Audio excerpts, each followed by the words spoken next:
செய்வோம். கர்த்தரை துதியுங்கள், நம்முடைய தேவனை கீர்த்தனம் பண்ணுகிறது நல்லது, துதித்தலே இன்பமும் ஏற்றதுமாயிருக்கிறது. அன்பின் பரலோக பிதாவே, இந்த மாலை நேரத்திற்காய் உமக்கு நாங்கள் நன்றி செலுத்துகிறோம். இந்த நாளின் பகல் முழுவதும் கர்த்தர் எங்களை உமது கிருபையால் வழி நடத்தினீர். இந்த வாரம் முழுவதும் உமது கிருபையால் எங்களை வழி நடத்தி இந்த ஆயத்த நாளிலும் உடைய சன்னிதானத்தில் வந்து உம்மை ஆராதிக்கும் கிருபைகளை தேவன் தந்ததற்காக உமக்கு நாங்கள் நன்றி செலுத்துகிறோம். இந்த ஆராதனையிலும் பரிசுத்த ஆவியானவர் பிரசன்னராயிருப்பதாக மகிமைப்படும் எங்களோடு கூட பேசும் பிற தலைவர்கள் ஒவ்வொருவரையும் கொண்டு வார். இயேசுவின் நாமத்தில் ஜெபிக்கிறோம் நல்ல பிதாவே, ஆமென். ஆராதனைக்காரமாகவும் தேவன் நாம மகிமைக்காகவும் நாம் யாவரும் எழுதிருந்த கீதங்களும் கீர்த்தனைகளும் 489வது பாடலை பாடுவோம். வாழ்நாளில் யாது நேரிட்டும். கீதங்களும் கீர்த்தனைகளும் 489.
தேவன் கேட்கும் பலிகள் நொறுங்குண்ட ஆவிதான்.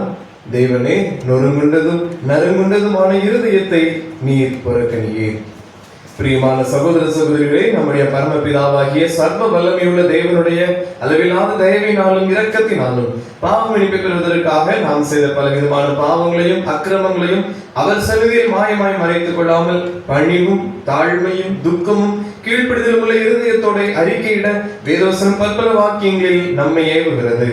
நாம் இக்காலத்திலும் தேவனுக்கு முன்பாக நம்முடைய பாவங்களை மனத்தாழ்மையாய் அறிக்கையிட வேண்டுவதும் அன்றி அவருடைய திருக்கரங்களினாலே நாம் பெற்றுக்கொண்ட மேன்மையான உபகாரங்களுக்காக ஸ்தோத்திரம் செலுத்தவும் மிகவும் சிறந்த அவருடைய புகழை பிரஸ்தாபம் பண்ணவும் அவருடைய மகா பரிசுத்த வசனத்தை கேட்கவும் நம்முடைய சரீரத்திற்கும் ஆத்மாவுக்கும் தேவையானவர்களுக்காக வேண்டிக் கொள்ளவும் நாம் கூடியிருக்கிற தருணத்தில் பாவங்களை அறிக்கையிடுவது நமது விசேஷித்த கடமையாக இருக்கிறது. ஆகையால் இங்கிருக்கிற நீங்கள் யாவரும் சுத்த இருதயத்தோடும் தாழ்ந்த சத்தத்தோடும் பரம கிருபாசன தண்டையில் எங்களுடைய கூட சேர்ந்து நான் சொல்கிற பிரகாரம் சொல்ல உங்களை வேண்டிக் கொள்கிறேன். ஜெபம் பண்ண கிடக்கும். பொதுவான பாவரிக்கை ஜெபத்தை யாவரும் சேர்ந்து எடுப்போம். சர்வ வல்லமையும் மிகுந்த இரக்கம் உள்ள பிதாவே, தப்பிப்போன ஆண்டுகளைப் போல நாங்கள் வழிகளை விட்டு வலிமை அடைந்து போனோம். இருதயத்தின் யோசனைகளுக்கு விருப்பங்களுக்கும் நடந்தோம். ஒரு வருஷத்த கற்பனைகளுக்கு விரோதமாக குற்றம் செய்கிறோம். செய்யத்தக்கவையை செய்யாமல் செய்யத்தக்கவையை செய்கிறோம். எனக்கு சிறுமையை ஆளை தேவை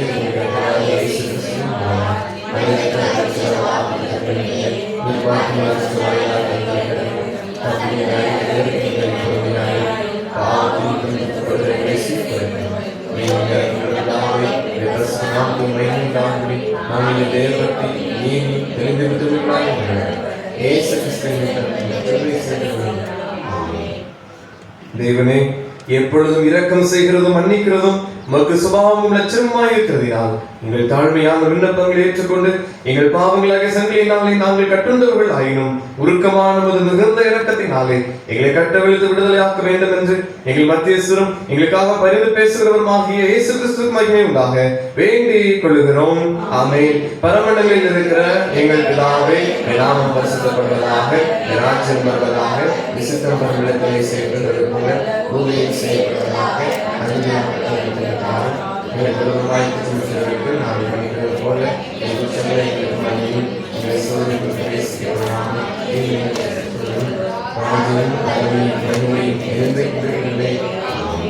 ஆண்டவரே, எங்கள் உதடுகளை திறந்தருளும். தேவனே, ரட்சிக்க விரைவாய் வாரும். பிதாவுக்கும் குமாரனுக்கும் பரிசுத்த ஆவிக்கும் மகிமை உண்டாவதாக.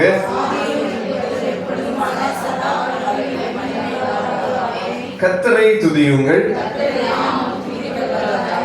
முறை முறையாக வாசிக்கின்ற தெரிந்து கொள்ளப்பட்ட சங்கீதம் 29ஆம் சங்கீதம்.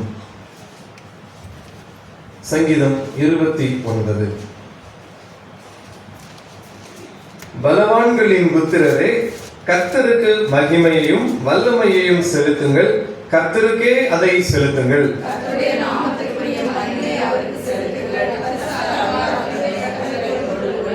கர்த்தருடைய சத்தம் தண்ணீர்களின் மேல் துணிக்கிறது. மகிமையுள்ள தேவன் முழங்குகிறார். கர்த்தர் திரளான தண்ணீர்களின் மேல் இருக்கிறார்.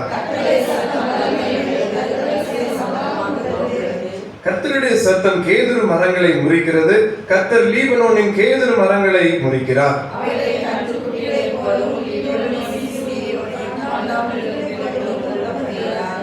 கர்த்தருடைய சத்தம் அக்கினி ஜுவாலைகளை விளக்கும்.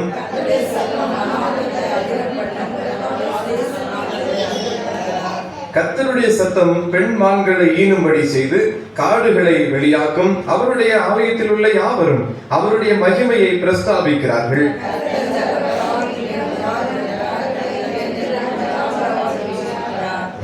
வாசிப்போம். கர்த்தர் தமது ஜனத்திற்கு பலன் கொடுப்பார். கர்த்தர் தமது ஜனத்திற்கு சமாதானம் அருளி அவர்களை ஆசீர்வதிப்பார். பிதாவுக்கும் குமாரனுக்கும் பரிசுத்த ஆவிக்கு மகிமை உண்டாவதாக.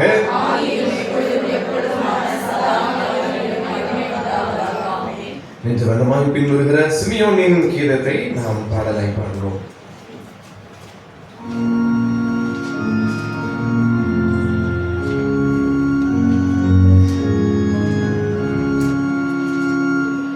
ஆண்டவரே, உமது வார்த்தையின்படி உமது அடியை இப்பொழுது சமாதானத்தோட போக விடுகிறீர். புறஜாதிகளுக்கு பிரகாசிக்கிற ஒளியாகவும்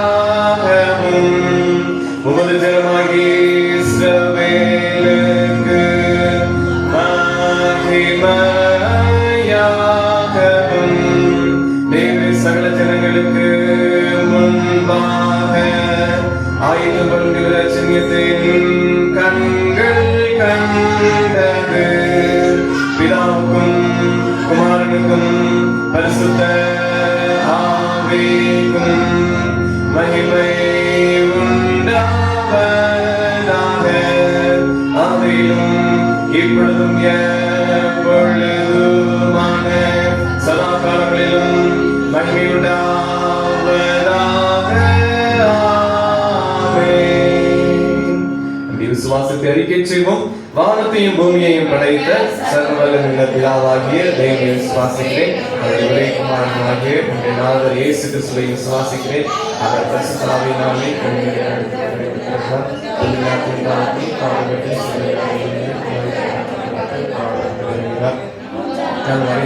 எழுந்திருந்தார். பரமண்டலத்தில் சர்வவல்லமையுள்ள பிதாவாகிய தேவனுடைய வலது பார்வையில் வீற்றிருக்கிறார். அவரிடத்திலிருந்து உயிரோரையும் பரிந்தோரையும் நியாயப்படுவார். பரிசுத்த ஆவியை விசுவாசிக்கிறேன். பொதுவாக இருக்கிற பரிசுத்த சபையும் பரிசுத்த ஐக்கியமும் ஆவமணியும் சரீரம் உயர்த்துவது நித்திய ஜீவனும் உணர்ந்து விசுவாசிக்கிறேன். ஆமென்.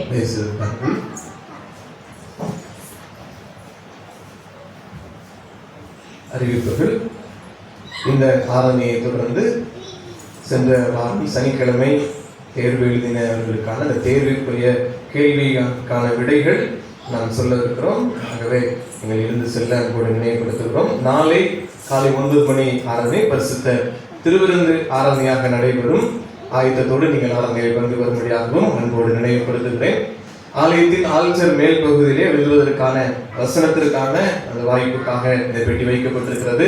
நாளைய தினம் மாலை வரை இந்த பெட்டி வைக்கப்படும். அதையும் நீங்கள் பயன்படுத்திக் கொள்ளும்படி அன்போடு உங்களை நினைவுபடுத்துகிறேன். நாளை மாலைக்குள் தெரிஞ்ச எல்லாருக்கும், திருச்சபையை சார்ந்த எல்லாருக்கும் இந்த காரியத்தை நீங்கள் சொல்லி நாளைக்கான மாலைக்குள்ளாக இந்த வசனத்தை உள்ளே போடும்படியாக உங்களை அன்போடு கூட நினைவுபடுத்துகிறேன். இந்த நாளிலும் நம் தியானத்திற்காக கிருபையின் ஐஸ்வர்யங்களை குறித்து நாம் தொடர்ச்சியாக தியானித்துக் கொண்டு வருகிறோம். கிருபையிலே ஒவ்வொரு நாளும் நாம் பெருக வேண்டும். அதுதான் ஆவிக்குரிய ஆசீர்வாதமாகவும் இருக்கிறது.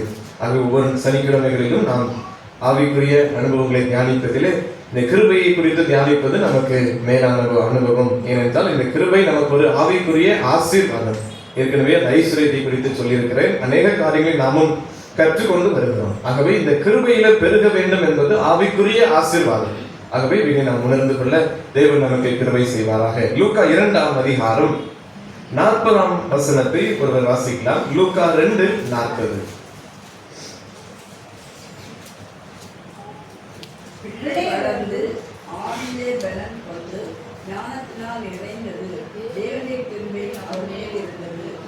இயேசுவை குறித்து சொல்லப்பட்ட ஒரு வார்த்தை. இயேசு வளர்ந்து ஆவியிலே பலன் கொண்டு ஞானத்தினால் நிறைந்து தேவனுடைய கிருபை அவர் மேல் இருந்ததாக சொல்லப்பட்டிருக்கிறது. இதே போல 52ஆம் வசனத்தையும் வாசிக்கலாம். இயேசுவானவர் ஞானத்திலும் வளர்ச்சியிலும் தேவ கிருபையிலும் மனுஷ தயவிலும் அதிகமாய் விருத்தி அடைந்தார். இயேசுவை குறித்து இந்த 2 வார்த்தைகளும் அவருடைய வளர்ச்சி, ஆவியிலே அவர் கொண்ட பலன், அவருடைய ஞானத்தின் அனுபவம், தேவ கிருபையை அவர் பெற்றுக்கொண்ட அனுபவம், இதையெல்லாம் தான் இந்த 2 வசனங்கள் நமக்கு விளக்குகிறது. கிருபையிலே நாம் வளர வேண்டும். அதுதான் ஒவ்வொரு முக்கியமா இருக்கிறது. சிறு பிராயம் முதல் பிள்ளைகளை தேவ கிருபையிலே நாம் வளர்க்க ஒப்பு கொடுக்க வேண்டும். இந்த பிள்ளைகளுக்கும் கிருபையை குறித்து அதிகமாய் நாம் கற்றுக் கொடுக்க வேண்டும். நீங்கள் அதைதான் பார்க்கிறோம். இயேசு வளர்ந்து 40ஆம் வசனம் ஆவியிலே பலன் கொண்டு ஆவிக்குரிய அனுபவங்கள் பெருக வேண்டும். சரீர வளர்ச்சி அவசியம், அதே போல ஆவிக்குரிய வளர்ச்சியும் அவசியம். இதைதான் ஒவ்வொரு நாம் சனிக்கிழமையும் அநேக காரியங்களை நாம் தியானித்திருக்கிறோம். ஆவிக்குரிய வளர்ச்சி என்பது சரீர வளர்ச்சியை விட முக்கியமானது. இதே போல பாருங்கள், இயேசு ஆவியிலே பலன் கொண்டார், ஞானத்தினால் நிறைந்திருந்தார். இயேசுவை உடையவர்கள் ஞானமிக்கவர்களாய் நாம் இருக்க வேண்டும், மாற வேண்டும். யாருக்குள்ளெல்லாம் கிறிஸ்துவின் ஆவி வருகிறதோ, ஆவிக்குரிய பலன் இருக்கிறதோ, அவர்கள் ஞானம் பொருந்தினவர்களாய் மாறுவார்கள். பிரச்சனை அதை தியானிக்கலாம். அவர்கள் தேவனுடைய கிருபை அவர் மேல் இருந்தது. அதாவது அவர் வளர்ந்து பலன் கொண்டு ஞானத்தில் நிறைந்திருந்தால் அதற்கு பிறகு சொல்லப்பட்டிருக்கிறது கிருபை அவர் மேல் இருந்தது. 52ல பார்க்கிறோம், அதிகமாய் விருத்தி அடைந்தார்.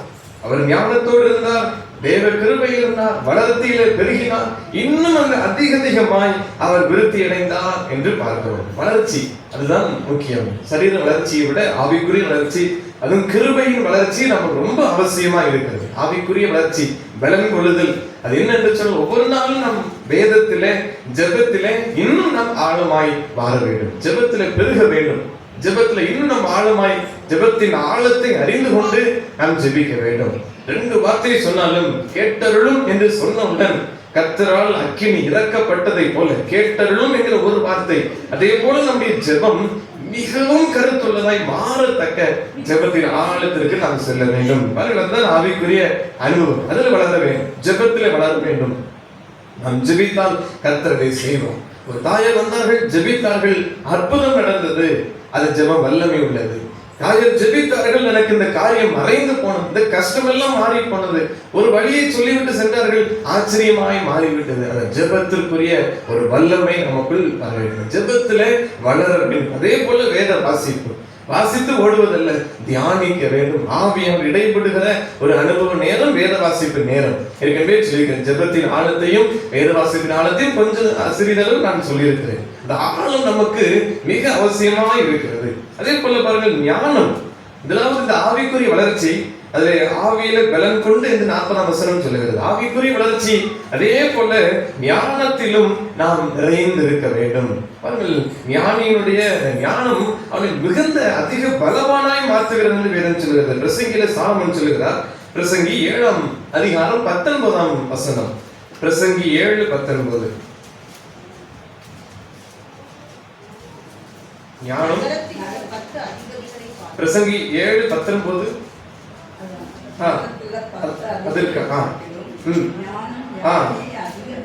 ஞானம் ஞானியை அதிக பலவானாய் மாற்றுகிறது. இதுதான் பலன். ஞானம் நமக்குள் வருகிற தேவ ஞானம், உலக ஞானம் அல்ல, அது உலகத்திற்குரிய பலன். தேவ ஞானம் அது நமக்கு ஆவிக்குரிய பலன். அதிக பலவானாய் நம்மை மாற்றுகிறது. கிறிஸ்துவுக்குள் இருக்கிற போது இந்த தேவ ஞானம் நமக்கு அருளப்படுகிறது. ஆவியானவர் தருகிற ஞானம் சாதாரண ஒரு ஞானம் அல்ல. இந்த ஞானம் ஞானியை இன்னும் பலவானாய் மாற்றுகிறது, அதிக பலவானாய் மாற்றுகிறது என்று வேறு அழகாய் நமக்கு சொல்லப்பட்டிருக்கிறது. உபாகமத்திலே 34ஆம் அதிகாரம், உபாகம் 34:9ஆம் வசனத்துக்கு நாம் வருகிற போது, மோசே கிருபை பெற்ற ஒரு மனுஷன். அங்கே யோசுவாவின் தலைகள் மீது அவர் கை வைத்து அவருக்குள் இருந்த ஒரு அந்த ஞானத்தின் ஆவி அவருக்குள் வருகிறது. வசனத்தை வாசிக்கலாம். தன் கைகளை வைத்தபடியினால் அவன் ஞானத்தின் ஆவியினால் நிறையப்பட்டான். இஸ்ரவேல் புத்திரர் அவனுக்கு கீழ்ப்படிந்து கர்த்தர் மோசேக்கு கட்டளையிட்டபடியே செய்தார்கள்.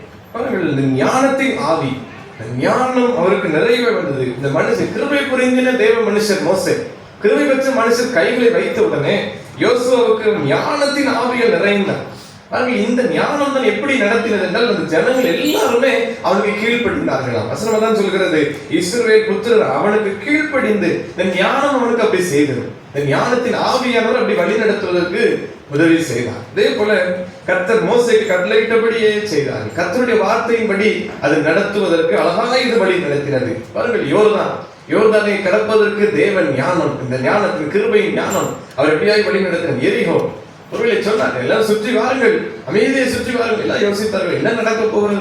ஒன்று போர் செய்தால் நமக்கு இடிக்கப்படும், வெற்றி பெறலாம். அமைதியை சுற்றி வருவது என்ன பயன்? 7ஆம் நாள் 7 சுற்றி வருவது ஆர்ப்பரியுங்கள் என்றார். இடிந்த பிறகுதான் எல்லாருக்கும் அந்த ஞானம் அது விளங்குகிறது. இந்த ஞானத்தின் காரியங்கள் இவ்வளவாய் நமக்கு வெற்றி சிறக்க பண்ணும். 31 ராஜாக்களை வெற்றி பெற செய்கிறது ஞானம். எப்படி ஒவ்வொன்றையும் செய்வது என்று ஞானத்தின் ஆவியை இந்த கிருபை நமக்கு தருகிறதா இருக்கிறது. வளர்ந்து பெறுகிற போது இந்த ஞானம் தேவனால் நமக்கு அருளப்படுகிறதா இருக்கிறது. நீதிமொழிகள் 31ஆம் அதிகாரம் 26ஆம் வசனத்திலே அந்த ஸ்திரியை குறித்து சொல்லப்பட்டிருக்கிறது. நீதிமொழிகள் 31:26.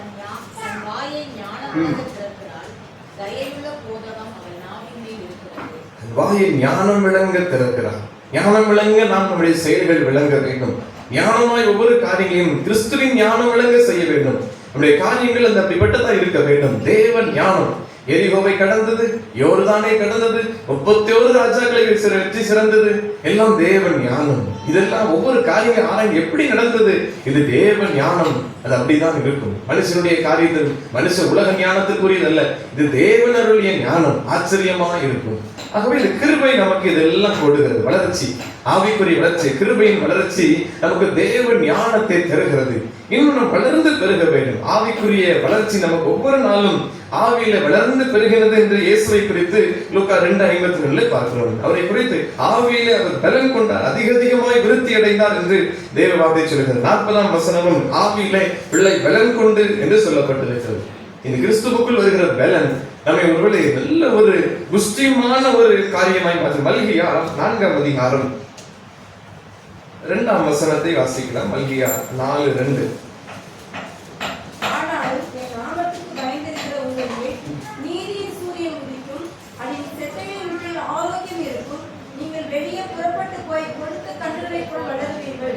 கொழுத்த கன்றுகளை போல வளர்ச்சி. நாமத்திற்கு பயந்திருக்கிற உங்கள் மேல் நீதியின் சொறி, இந்த கிருபையின் கரம் அவர்கள் மேல் உதிக்கும். அதன் செத்தின் கீழ் ஆரோக்கியம் இருக்கும். ஆரோக்கியம் அவர்களுக்கு அருளப்படும். நீங்கள் புறப்பட்டு போய் வெளியே புறப்பட்டு போய் கொழுத்த கன்றுகளை போல் வளருவீர்கள். இதுல எந்த ஒரு பழுதும், எந்த ஒரு நோயும், எந்த ஒரு குறையும் இருக்காது. இந்த கிருபை ஒரு மனுஷனுக்குள் வர வர அவர்கள் குறையவே இருக்காது, நிறையவே கர்த்தர் அதிகமாய் தருவார். கொழுத்த கஞ்சாய் அவனை கர்த்தர் மாற்றுவார். செய்ய வேண்டிய காரியம் அவருக்குள் அடங்கிய இந்த வளர்ச்சி. உள்ளான மனுஷனுக்குள் பலம் கொள்ளுகிற போது அதிகமான இந்த வளர்ச்சி ஆண்டவர் நமக்கு தருகிறவராக இருக்கிறார். யோவான் 1ஆம் அதிகாரத்தை நாம் பார்க்கிற போது இந்த கிருபை குறித்த தேவனை குறித்ததான காரியங்களை நாம் கற்றுக்கொள்கிறோம். அவர் உலகத்திற்கு வந்தது கிருபை நிறைந்தவராய் நமக்குள் இங்கே கொடுக்கப்பட்டார் என்பதை பார்க்கிறோம். 14 பார்க்கிறோம். வார்த்தை மாம்சமாகி கிருபையினாலும் சத்தியத்தினாலும் நிறைந்தவராய் வாசம் பண்ணினார். அவர் வருகிற போது நிறைந்தவராய் நமக்குள்ளே வாசம் பண்ணினார். அவருடைய மகிமையை கண்டோம் என்று. அதே போல 16ஆம் வசனத்துல அவருடைய பரிபூரணத்தினால் நாம் எல்லாரும் கிருபையின் மேல் கிருபை பெற்றோம். 14 பார்க்கிறோம். அவர் கிருபை நிறைந்தவர். அது நிமித்தமாய் நாம் பரிபூர்ண கிருபையை பெற்றுக் கொள்கிறோம். அப்ப கிறிஸ்துவுக்குள் வாழ்கிற உள்ளான மனுஷன் யாரெல்லாம் கிறிஸ்துவுக்குள் பலப்பட்டிருக்கிறார்களோ, ஞானத்தின் ஆவில நிறைந்திருக்கிறார்கள், தேவ பலனை அவர்கள் அதிகமாய் பெற்றுக் கொள்கிறார்கள். கழுகு கோப்பான காதாமிருகத்திற்கு ஒத்த ஒரு பலன், கொழுத்த கன்றுகளுக்கு ஒத்த ஒரு பலனை அவர்கள் பெற்றுக் கொள்கிறார்கள். யாக்கோபு 4ஆம் அதிகாரம் 6ஆம் வசனத்தை பார்க்கலாம். யாக்கோபு 4:6. அவர் அதிகமான கிருபை அளிக்கிறாரே, ஆதலால் தேவன் பெருமை உள்ளவர்களுக்கு எதிர்த்து நிற்கிறார், தாழ்மை உள்ளவர்களுக்கு கிருபை அளிக்கிறார் என்று சொல்லியிருக்கிறது. பாருங்களா, கிருபை அளிக்கிற தேவனாக இருக்கிறார். அதிகமான கிருபை அளிக்கிறாரே, அதிகமான கிருபை. ஏனென்றால் அவர் கிருபை நிறைந்தவர், கிருபை மிகுந்த தேவன். உலகத்திற்கு மாம்சமாய் கிருபையின் நிறைந்தவராய் வாசம் பண்ணுகிறவர். அவருடைய கிருபையினால் பரிபூர்ணமாய் நிறைந்திருக்க வேண்டும். அந்த கிருபை நம்மை நிறைத்திருக்க வேண்டும். மேல் அந்த கிருபை எப்போது பரிபூர்ணமாய் விளங்க வேண்டும். அவர் அதிகமான கிருபை அளிக்கிறார். இனியும் அதை குறைத்து போடாதபடி கிருபையில மிகுந்தியா இருக்க வேண்டும். அவரை ஒருவருக்கு குறைவாக அல்லது குறைத்து உங்களுக்கு கொடுக்க மாட்டேன் என்று சொல்வதல்ல, கிருபை அதிகமாய் தருகிறாராம். ஆனால் அழகாக யாக்கோபு எழுதியிருக்கிறார், அதிகமான கிருபை அளிக்கிறாரே. பெற்றுக்கொள்ள வேண்டியது நம்முடைய கடமையாக இருக்கிறது. அதை நிறைவாய் பெற்றுக்கொள்ள வேண்டும். 2 கொரிந்தியர் 10ஆம் அதிகாரம் 16ஆம் வசனம். 2 கொரிந்தியர் 10:16. மற்றவர்களுடைய எல்லைக்குள்ளே செய்யப்பட்டவைகளை நாங்கள் செய்ததாக மேன்மை பாராட்டாமல் உங்களுக்கு அப்புறமான இடங்களில் சுவிசேஷத்தை பிரசங்கிக்கத்தக்கதாக எங்கள் அளவின்படி உங்களால் மிகவும் பெருகி விருத்தியடைவோம் என்று நம்பிக்கையாக இருக்கிறோம். பாருங்கள், முதலாவது தேவனுடைய ஞானம், ஞானத்தின் ஆவி நம்மை நிறைக்கிறது. இரண்டாவது தேவனுடைய பலன். மூன்றாவது விருத்தி அடைகிறோம், பெருகிறோம், பெருக்கத்தை அவர் தருகிறார். இந்த வார்த்தையை பார்க்கிற விசுவாசத்தின் விருத்தியை குறித்து பார்க்கிறோம். உங்கள் விசுவாசம் விருத்தியாகும் போது மற்றவர்களுடைய எல்லா எல்லைகளுக்குள்ளே செய்யப்பட்டவைகளை நாங்கள் செய்ததாக மேன்மை பாராட்டாமல் உங்களுக்கு அப்புறமான இடங்களில் சுவிசேஷத்தை பிரசங்கிக்கத்தக்கதாக எங்கள் அளவின்படி உங்களால் மிகவும் பெருகி விருத்தி அடைவோம் என்று நம்பிக்கையா இருக்கிறோம். பெருகும் அளவற்ற விசுவாசத்தை பாருங்கள், அது பூரணமாய் நம்மை கிரியை செய்யும்.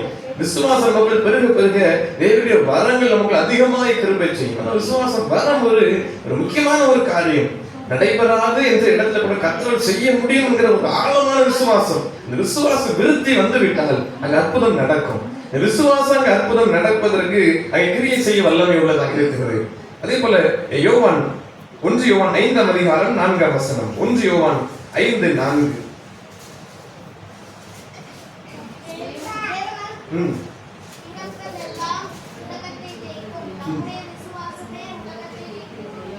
விருத்தி, விசுவாசத்திலே விருத்தியாக வேண்டும். நம்முடைய விசுவாசமே உலகத்தை ஜெயிக்கிற ஜெயம் என்று பார்க்கிறோம். விசுவாசத்திலே வல்லமை உள்ளவர்களாய் மாற வேண்டும். கிறிஸ்துவ மேல் அதிக விசுவாசம். உலகம் எதுவுமே நான் நம்பாமல் இது எனக்கு செய்யுமோ அது எனக்கு செய்யுமோ, நண்பர்கள் செய்வார்களோ, எதையுமே நான் ஒரே ஒரு மனிதன் எனக்காய் செய்வார். என் ஜீவனையே கொடுத்த தேவன், எனக்காய் ஜீவனை கொடுத்த ஒருவர் உண்டு. அவர் மேல பூரண விசுவாசம் பெருகி இருக்க வேண்டும். அதுதான் இங்கே பார்க்கிறோம். நம்முடைய விசுவாசமே உலகத்தில் ஜெயிக்கிற ஜெயம். விசுவாசம் நமக்கு எல்லாவற்றையும் கொண்டு வந்து விடும். ஒரு அற்புதத்தை செய்துவிடும். நமக்காக இல்லாத இடத்துல ஒரு அற்புதத்தை செய்துவிடும். ஏன்? அவர் மேல வைத்திருக்கிற விசுவாசம் அது அற்பமாய் ஒரு நாளும் போகாது. நல்ல ஒரு விசுவாசம், நல்ல ஒரு விசுவாசம் அவர் மேல வைக்கப்படும். இந்த கிருபை தான் நமக்கு தரும். எல்லாரும் அவர் மேல விசுவாசிக்க முடியாது. எல்லாரும் ஆழமாய் அவரை நம்ப முடியாது. இது நடக்குமா நடக்காதா என்று யோசித்துக் கொண்டுதான் இருக்கும். சூழ்நிலை தான் பார்ப்போம். ஆனா இந்த கிருபை விசுவாசிக்க வைக்கும் ஒரு மனுஷனை, அவனை பலப்படுத்துகிறது, ஞானவானாய் மாற்றுகிறது, விசுவாசத்துல அவனை வளர்த்தி கொண்டு வருகிறது. எபிரெயர் 11ஆம் அதிகாரம் 24ஆம் வசனம்.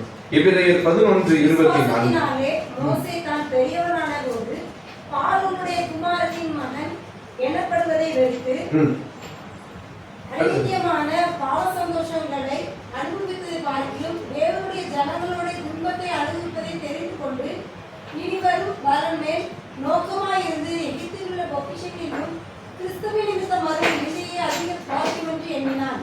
விசுவாசம். மோசே பெரியவனான போது ஆரோனுடைய குமாரத்தின் மகன் எண்ணப்படுவதை பார்க்கிலும், அவருடைய ராஜவம்சம் என்று சொல்வதை பார்க்கிலும், பாடுகளை அனுபவிப்பதை பாக்கியம், அந்த கிறிஸ்துவின் ஒரு நிமித்தம் வருகிற நிந்தையை பெற்றுக் கொள்வதை அதிக பாக்கியம் என்று எண்ணினார். விசுவாசம் ஒரு மனுஷனை எவ்வளவாய் பெருக செய்கிறது, கிறிஸ்துவுக்குள் இன்னும் நம்மை வல்லமையுள்ளவர்களாய் மாற்றுகிறது. அவர்களை தான் பார்வோன் சமூகத்தில் உள்ளவன் என்று சொல்லியிருந்தால் அந்த ராஜாவோடு அவருடைய காரியங்கள் முடிந்திருக்கும். விசுவாசத்தில் வல்லமை உள்ளவராக, கிருபை பொருந்தினவராக எது மாற்றினது? தேவ சமூகம். நிந்தையெல்லாம் அவர் ஏற்றுக்கொண்டார். அந்த ராஜ சமூகத்தை விட்டு பரம ராஜாவின் சமூகத்தை தெரிந்து கொண்டார். அதுதான் அவர் விசுவாசத்திலே மோசையை அதிகமாய் கொண்டு போனது. யாத்திராகமம் 15 கடைசி ஆண்டு சொல்லுகிறார், தேவதூதன் எங்களுக்கு வருவதில்லை, நீர் எங்களோடு வருவதுதான் கிருபை. அதுதான் கிருபை. ஆண்டவரை தன்னோடு வைத்துக் கொண்டார் பாருங்கள். முகமுகமாய் தரிசித்த ஒரு மனுஷன், அவ்வளவு கிருபை பொருந்தின மனுஷன். விசுவாசம் அப்படி நம்மை மாற்றும். ஆண்டவரோடு நடக்கத்தக்க, அவர் நம்மோடு இருக்கத்தக்க, நாம் அவரோடு பேச இப்படிப்பட்ட அனுபவங்களை எல்லாம் கிருபை, இந்த விசுவாசம் நமக்கு எல்லாவற்றையும் தரும். 2 சாமுவேல் ஒரே வார்த்தை வாசித்து நிறைவு செய்கிறேன். 2 சாமுவேல் 5ஆம் அதிகாரம் 10ஆம் வசனம். தாவீது நாளுக்கு நாள் விருத்தி அடைந்தான். சேனைகளின் தேவனாகிய கர்த்தர் அவனோடே கூட இருந்தார். பாருங்கள், அவர் சேனைகளின் கர்த்தர். அவருக்கென்று ஒரு ராஜ்யம் உண்டு, அவருக்கென்று ஒரு சேனை உண்டு. அது நித்திய ராஜ்யம், நித்திய சேனையாக இருக்கிறது. தாவீது நாளுக்கு நாள் விருத்தி அடைந்தார். சேனைகளின் தேவனாகிய கர்த்தர் அவனோடே கூட இருந்தார். இதுதான் மோசே சொல்லுகிறார், நீ யாரு கூட இருக்கிறீரோ அதுதான் கிருபை பெற்ற மனுஷன். அந்த அனுபவம் தான் கிருபை பெற்ற அனுபவம்.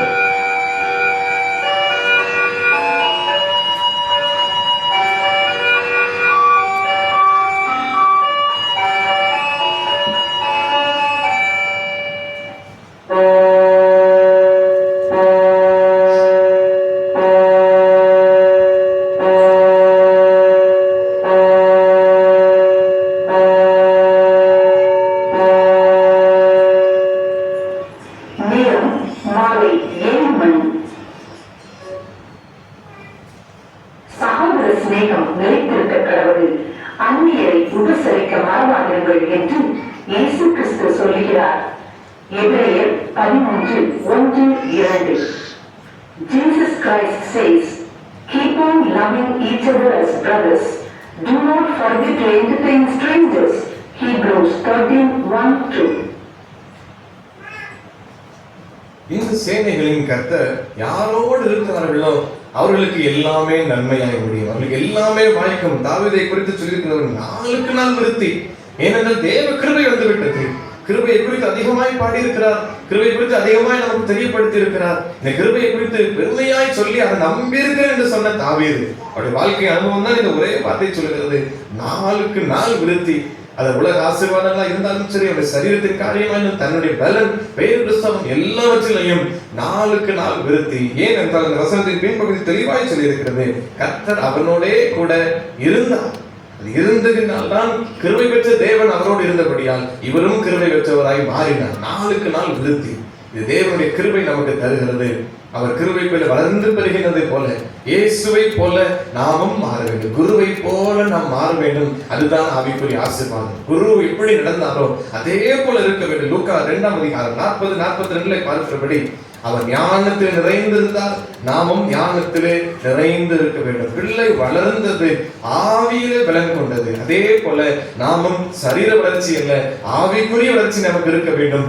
ஆவியிலே நமக்கு பலன் கொள்ள வேண்டும். முதல் ஞானத்தால் நிறைந்து, இரண்டாவது ஆவியிலே நாம் பலன் கொண்டு, மூன்றாவது விருத்தி அடைய வேண்டும். விசுவாசத்தில் விருத்தி அடைந்து அவர் நமக்கோட வருகிற போது நாம் நாளுக்கு நாள் ஆசீர்வாதத்தை பெற்றுக்கொள்ள, உயர்வுகளை கர்த்தரால் நாம் பெற்றுக்கொள்ள முடியும். இந்த ஆசீர்வாதங்களை தேவன் நம்ம எல்லாருக்கும் நிறைவாக தருவாராக. ஆமென். ஜெபம் செய்வோம். அன்பின் பரலோக பிதாவே, இந்த வேளைக்காக உங்களுக்கு நன்றி செலுத்துகிறோம். இந்த ஆராதனையிலும் இந்த சன்னிதானத்தில் வரும்படி கர்த்தர் கிருபை செய்ததற்காக நன்றி செலுத்துகிறோம். இந்த வாரத்தின் பணிகள் முழுமையும் கர்த்தர் எங்களோடு கூட இருந்து எங்கள் தேவைகள் எல்லாவற்றையும் சந்தித்து எங்கள் பிரயாணங்களை வாய்க்க பண்ணிட்டு கிருபையாலும் இரக்கத்தாலும் தேவன் எங்களை வழி நடத்தினதற்காக உங்களுக்கு நாங்கள் நன்றி செலுத்துகிறோம். எங்களையும் எங்கள் குடும்பத்தையும் பாதுகாத்திருக்கிற ஸ்தோத்திரம். இந்த நாளிலும் இந்த சன்னிதானத்தில் வந்து உடைய கிருபையின் மகத்துவத்தை தியானிக்க தேவன் எங்களுக்கு உதவி செய்ததற்காக உங்களுக்கு நாங்கள் நன்றி செலுத்துகிறோம். இயேசுவானவர் ஆண்டவரே வளர்ந்து பலன் கொண்டது போல நாங்களும் ஆவியிலே வளருவதற்கு உதவி செய்யுங்க. கிருபை குறித்து அதிகமாய் தியானித்திருக்கிறோம். இனி ஆண்டவரே உலக பிரகாரமான காரியம் இல்லை, ஆவியில நாங்கள் வளர்ச்சி பெறணும். எங்கள் உள்ளான மனுஷன் வளர்ச்சி பெறணும். அதே நிலையில் இருக்கிற மனுஷனாய் அல்ல, அதே காரியத்தில் இருந்து விட்டோம் என்பது அல்ல, நாங்கள் வளருவதற்கு எங்களுக்கு உதவி செய்வீராக. வளர்ச்சியை பெற்று ஆவியில பலன் கொள்ள வேண்டும். ஒவ்வொருவருக்கும் அப்படிப்பட்ட உதவி செய்யுங்க. உள்ளான மனுஷன் பலப்பட வேண்டும்.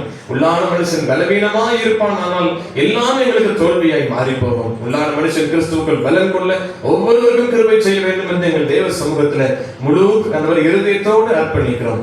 ஞானத்தினால் நிறைந்திருக்க உதவி செய்யுங்க. யோசுவாவுக்கு அருளப்பட்ட ஞானத்தின் ஆவி, மோசேக்கு அருளப்பட்ட ஞானத்தின் ஆவி எல்லா ஜனங்களையும் வழி நடத்தி கிறிஸ்துவின் நாமத்தினால் எல்லாவற்றையும் மேற்கொள்ளும் ஒரு பலன் தாவீதுக்கு அருளப்பட்ட ஞானத்தின் ஆவியினால் தேவன் எங்கள் ஒவ்வொருவரையும் நிரப்புவீராக.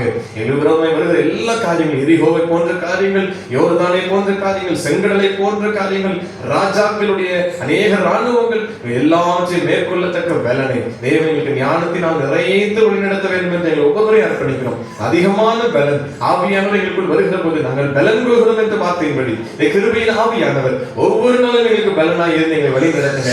எங்கள் வருகிற பலவீனங்கள், கஷ்டங்கள், சத்துருடைய சோதனைகள், இருளின் கிரியைகளை மேற்கொள்ளும் பலன் எல்லாருக்கும் அருளப்படுவதாக. விசுவாசத்தை விருத்தி அடைய உதவி செய்யுங்க. விசுவாசம் குறைந்து போகாதபடி அவிசுவாசம் நீங்கும்படி கிருபை செய்யுங்க. இது கிடைக்குமோ அது நடக்குமோ என்று ஏராளமான கேள்விகள் எங்களுக்கு இருக்கலாம். எல்லாவற்றையும் கிறிஸ்துவின் நாமத்தினால் வெற்றி பெறுவதற்கு ஒவ்வொருவருக்கும் உதவி செய்கிறாங்க. விசுவாசம் எங்களுக்கு அதிகமாய் தந்து வழி நடத்துங்க. ஆழமான விசுவாசம், கிறிஸ்துவின் மீது முழு விசுவாசத்தை பெருக செய்வீராக. அர்ப்பணித்து ஜெபிக்கிறோம். எல்லாவற்றையும் நாமத்தினால வெற்றி சிறக்க கிருபை செய்யுங்க. தாவீது நாளுக்கு நாள் விருத்தி அடைந்தது போல தேவன் எங்களோடு இருப்பீராக, எங்களோடு இருப்பீராக. உமது கிருபை என்னாலும் எங்களோடு இருக்கட்டும். கிருபை பொருந்திய தேவனும் கிருபை பொருந்திய தேவனுடைய வார்த்தைகளும் எப்போதும் எங்களோடு எங்கள் இருதயத்தில் தங்கி இருக்க வேண்டும் என்று அர்ப்பணிக்கிறோம். அந்த ஆசீர்வாதத்தை எல்லாரும் பெற்றுக்கொள்ள தேவன் கிருபை செய்ய திருச்செவிச்சனங்கள் ஒவ்வொருவரையும் கர்த்தர் ஆசீர்வதித்து வழி நடத்துவீராக. நாளை தினத்திலும் அன்றைய நேற்று நேரத்தில் ஆராதனைக்கு ஆயத்தத்தோடு வந்து அன்றைய திருப்பதியில் பங்கு கொள்வதற்கு கர்த்தர் கிருபை செய்வீராக. ஒவ்வொருவரும் புது பலனையும் புது கிருபைகளை பெற்றுக்கொள்ள ஒவ்வொருவருக்கும் உதவி செய்யுங்க. எனக்கு வேண்டிய அளவில் மன்னாவை கர்த்தர் கொடுத்து ஒவ்வொருவரையும் ஆசீர்வதித்து திருப்தியாக்கி வழி நடத்துவீராக. இயற்கை கர்த்தர் சாலமாய் மாற்றித்தாரும். தொடர்ந்து தேவ கிருபை எங்களோடு கூட இருந்து பெற வேண்டும். அர்ப்பணிக்கிறோம். நாம் மாத்திரம் மகிமைப்படட்டும். இயேசு கிறிஸ்துவின் நாமத்தில் ஜெபிக்கிறோம் நல்ல பிதாவே, ஆமென். நம்முடைய கர்த்தராகிய இயேசு கிறிஸ்துவினுடைய கிருபையும் பிதாவாகிய தேவனுடைய அன்பும் பரிசுத்த ஆவியானவருடைய ஐக்கியமும் நம் அனைவரோடும் கூட எப்போதைக்கும் இருப்பதாக. கர்த்தாவே இருளின் பயங்கள் நீங்கிடும், விழிக்கு மட்டும் தூதரின் நற்காவல் நீந்திடும். கர்த்தர் உங்களோடு இருப்பாராக. தேவ சமாதானத்தோட சென்று வருவோம்.